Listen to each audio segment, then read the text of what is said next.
Hey everyone. Today I'm going to share something personal and why I gave up being a real estate agent even though I was really good at it and I loved it. But this isn't just about real estate or why we give things up and whether we have regrets or not. It's about choices and the people along the way. And I'd like to tell a story first, though. Um, a day I saved one of my fellow real estate agents' lives. She was an older woman, and she's a really great gal. And I was driving down a street near the university when I saw her balancing and struggling to reach a lockbox that was way above her head. And she was balanced on her tippy toes and on this tiny porch, about 4 steps up on a tiny porch. And my heart just jumped into my throat. And before I even had time to think, I slammed my car into park and I left the door wide open in the middle of the street and ran up those steps, and just in time, too. And I caught her just as she started falling backward. And we both ended up a bit shocked that that even happened. And she was okay. And, she turned to me and she said, "Have you been there all along?" And like it was some kind of miracle that I had shown up right at the right moment. But in reflection, that's exactly what real estate taught me. When you care about people and you show up, sometimes literally you're there to catch them when they fall. I was there because I saw the possibility of her fall and I acted on it before it was a reality. Women like her became my mentors, and they taught me that real estate isn't just about houses. It's about being there for the people.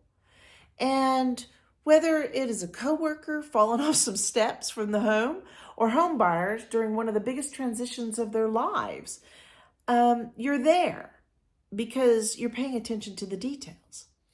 Now, here's something interesting I learned in my time selling houses. The top agents in my area, the two areas I sold in, both an urban area and a rural area, weren't the young hustlers you see on TV shows. No, they were women over 40. And many times they were retired from a service industry, especially teaching. And here's why I believe older women, especially those from a service industry like teaching, make really great real estate agents. They know how to break down complex information, right? And they're patient with questions. And trust me, there are a lot of questions about real estate from clients and their families. They understand that everyone learns differently. So they may be a visual learner, they may be a verbal learner, they may be a written word learner. So they understand how to recognize it and recognize that quickly. They're used to managing multiple personalities in a group and expectations, like parents.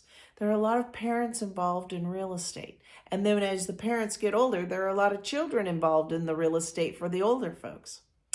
Most importantly, they know how to advocate for others. Because buying a house isn't just about a building.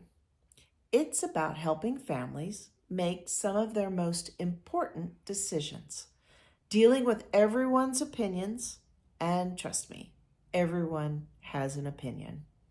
Managing all the paperwork, the inspections, making sure people don't mess up their mortgage, like buying furniture when they haven't even closed their mortgage yet, or God forbid, a car or a motorcycle. And sometimes they're there just to listen and to help people be understood. I got into real estate because I was a single mom working in nonprofit management and I needed extra money. My son was 7 and my daughter was 13. And let me tell you, trying to balance showing houses, attending school events, and making sure dinner got on the table, plus working my nonprofit job, was quite an adventure. I turned our dining room into a makeshift office, and my daughter and son did their homework at the end of the table many nights while I wrote offers. They knew that closing day meant a night we could eat out. They are both real estate investors now, and I have to wonder if that experience didn't help shape them. But the community of women I found in real estate was really the incredible gift. We helped each other out all of the time, and I was there to shovel a walk for them, and they were there to teach me to negotiate. So why did I leave? Well, I hit this point where I felt torn. I had this fancy master's degree, and I'd just been offered an executive director position at a very big nonprofit, and I felt like I had to choose. Was I a salesperson or a nonprofit leader?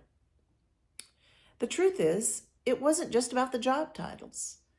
It was about identity. Society tells us that what is the important job and what is the lesser important job. And I got caught up in that kind of thinking. I worried about staying in real estate meant that I wasn't living up to my potential, right? All the things that I had studied for. Looking back, I realize I might have been wrong. Success isn't about impressive titles or degrees, it's about impact. And in real estate, those women of a certain age are making a real difference in the lives of other people every single day.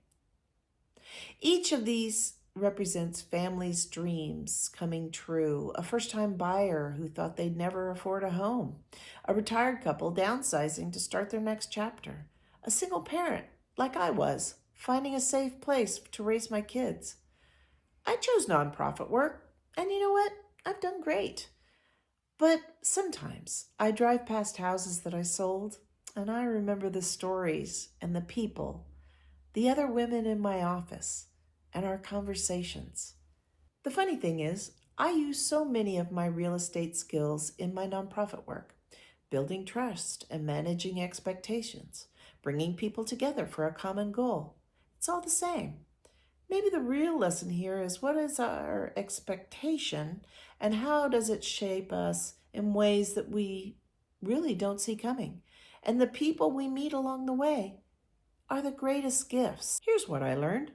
Sometimes the best job isn't about what looks good on paper. It's about what you can do to help people while being true to yourself. For me, real estate wasn't about selling houses. It was about building relationships and helping families find the perfect home. Sometimes the perfect home is the group of friends you found in an unlikely place. Please hit the like and subscribe button if you find this information entertaining at all. Thank you.